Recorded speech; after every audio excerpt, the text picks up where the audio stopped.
ನಮಸ್ಕಾರ. ನಾನು ಈ ಖಾಲಿ ನೀರು ಬಾಟ್ಲುಗಳನ್ನ ಎಲ್ಲಿ ತೊಗೊಂಡು ಹೋಗ್ತಾ ಇದ್ದೀನಿ ಅಂತ ಯೋಚನೆ ಮಾಡ್ತಾ ಇದ್ದೀರಾ? ಹೇಳ್ತೀನಿ. ಈ ಯುರೋಪ್ನಲ್ಲಿ, ವಿಶೇಷವಾಗಿ ಫ್ರಾನ್ಸ್ ಮತ್ತು ಜರ್ಮನಿಲಿ ಖಾಲಿ ಬಾಟ್ಲುಗಳನ್ನ ಮರುಬಳಕೆ ಮಾಡೋಕ್ಕೆ ಒಂದು ನವೀನ ವ್ಯವಸ್ಥೆ ಇದೆ. ಏನು? ಇದು ನಗರದಲ್ಲಿ ಕಸ ತೆರವುಗೊಳಿಸಲು ನಾಗರಿಕರನ್ನೇ ಪ್ರೇರೇಪಿಸುವ ವ್ಯವಸ್ಥೆ. ಹಾಗಾದರೆ ಏನದು? ಹೇಳ್ತೀನಿ. ಬಾಟ್ಲುಗಳನ್ನ ಒಂದು ಮೆಷಿನ್ನಲ್ಲಿ ವಿಲೇವಾರಿ ಮಾಡಿದ ನಂತರ ಜನರು ಹಣಕಾಸಿನ ಲಾಭವನ್ನು ಪಡೆಯೋ ವ್ಯವಸ್ಥೆ. ಇದನ್ನು ಇಂಗ್ಲೀಷ್ನಲ್ಲಿ ಆಟೋಮೇಟೆಡ್ ರಿವರ್ಸ್ ವೆಂಡಿಂಗ್ ಮೆಷಿನ್ ಅಂತ ಕರಿತೀವಿ. ಈ ಮೆಷಿನ್ ಒಂದು ಡೆಪಾಸಿಟ್ ವ್ಯವಸ್ಥೆ ಜೊತೆಗೆ ಸಂಯೋಜಿಸಲ್ಪಟ್ಟಿದೆ.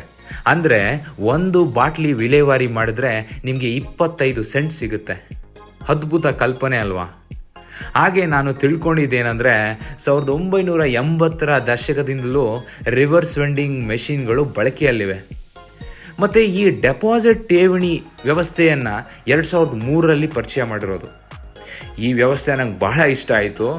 ನಾವು ಇದೇ ರೀತಿ ಉತ್ತಮ ಕಸ ನಿರ್ವಹಣೆ ಮಾಡಬೇಕಾದ್ರೆ ಅನುಕರಿಸ್ಬೋದಾದ ಒಂದು ಬ್ರಿಲಿಯಂಟ್ ವ್ಯವಸ್ಥೆ ಅಂತಲೇ ಹೇಳ್ತೀನಿ.